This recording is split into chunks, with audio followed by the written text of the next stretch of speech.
Thomas Coville, est-ce que vous avez des nouvelles récentes de lui? Est-ce que vous suivez son actualité sportive? Oui, je suis son actualité sportive, oui, oui.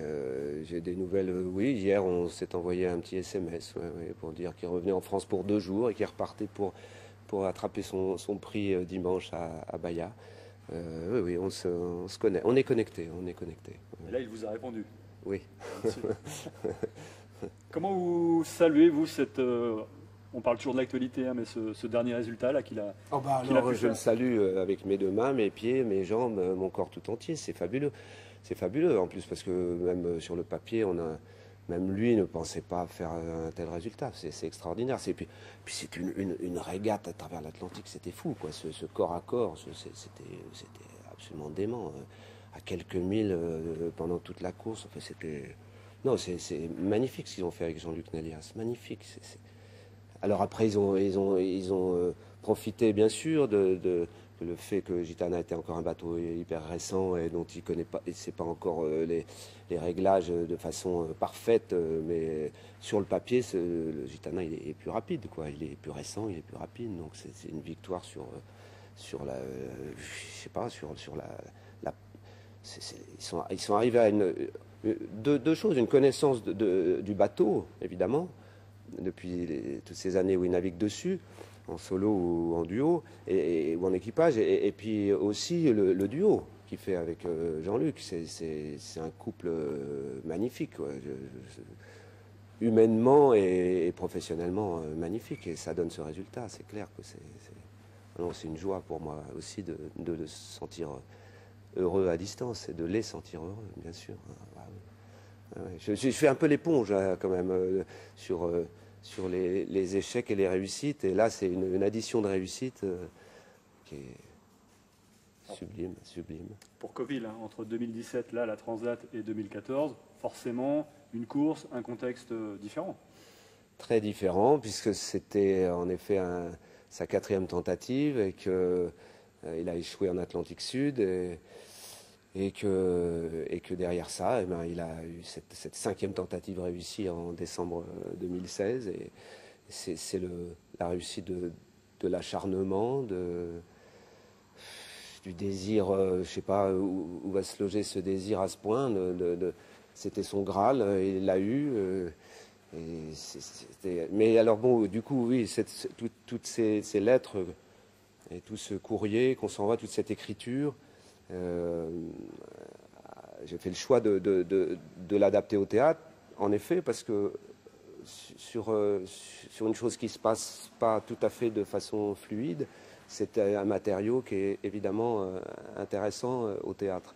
Et adapté comme ça à des courriers, enfin on pense souvent d'ailleurs que une correspondance, et on est assis et puis on lit des lettres, mais là le spectacle c'est bien autre chose que ça, et avec des images en vidéo magnifiques, et ce que les gens disent, et ça je suis ravi puisque ce sont les premières, on est les toutes premières, on arrive de La Rochelle, La Roche-sur-Yon, c'est tout neuf.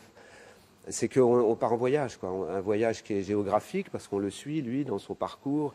Et puis un voyage intérieur parce que l'écriture entre nous, parce que l'accompagnement, l'amitié, qu'est-ce qu'on dit à un homme, à un ami qui abandonne, enfin toutes ces questions-là, à qui on parle quand on ne sait pas si on est reçu, est-ce qu'on se parle à soi-même, toutes ces questions-là dans le spectacle sont fortes.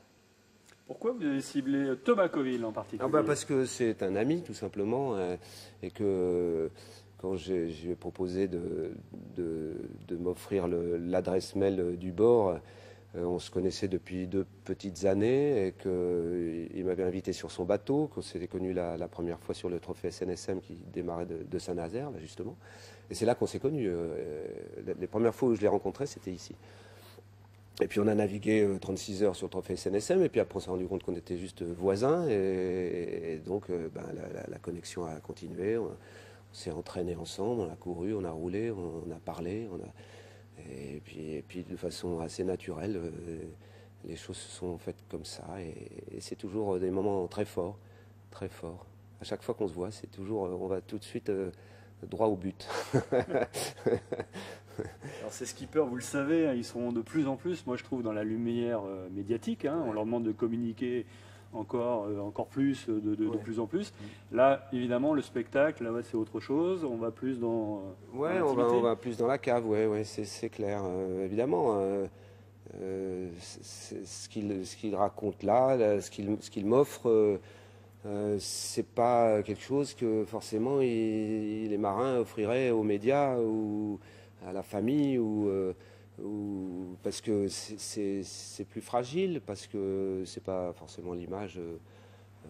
On dit souvent que les marins sont des taiseux, mais ils sont peut-être taiseux aussi parce qu'il faut trouver le partenaire pour dire les choses de la cave.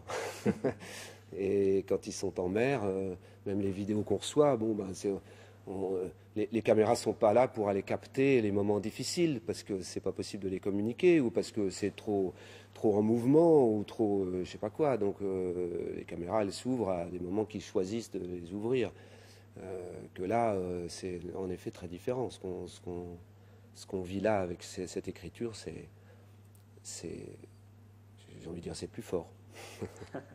Dernière question hein, en lien sur vos pratiques à l'un et à l'autre. Je crois que lui, il a dit moi, je ne me verrais pas du tout tout seul sur une scène. Alors, question inverse pour vous. Si je me verrais tout seul sur un bateau, ça vous est arrivé, ça m'est arrivé d'être tout seul sur mon bateau, oui.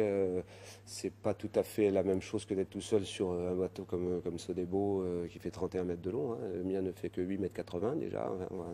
Hein. Et puis moi, je fais pas des courses, quoi. Eux, ils sont dans l'extrême. Ça n'a rien à voir. Je ne me fantasme pas. J'ai eu une époque où j'ai un peu fantasmé ça, de faire de la course. Mais c'est resté un fantasme. Ouais, non, faut avoir pas seulement les muscles, mais le mental hors du commun. C'est des gens qui sont hors du commun pour lesquels j'ai une admiration sans borne.